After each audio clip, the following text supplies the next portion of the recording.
Guys welcome to my mini blog. गाधा पाद सारिकी मु मोर ड्रेस सुखेकी चलिली टिके मो मुहरे लिपा पोछा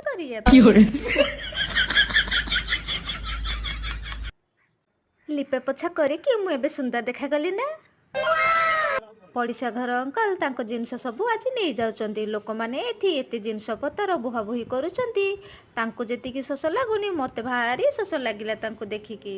सेतिपाई मु मोर आसिली हॉलिक्स टिके पी देली आ पड़िशा घर अंकल का घर टिके बुलिकी देखिदेली। हे प्रभु भगवान एठी अछंती मु मोर चप्पल पिंधिकी पळे आसिली। प्रभु हे मते क्षमा कर। देन मु आसिली रोसे करिया पई। एठी मोर डालमा बसिची आ गोटे पटे चिंगुड़ी भी होउची।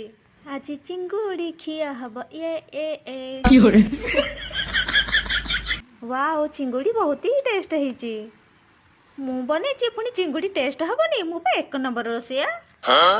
आपण माने बोधे भाबुथे मु कुआडे गोटे बोधे जाउची। मु कुआडे जाउनी। मो भौणीर बैगटा गाड़ी भितर रखिया पे आसथिली। वीडियोटी भल लागुथिले सब्सक्राइब करिया पे भूलिबेनी। रहुची बाय बाय।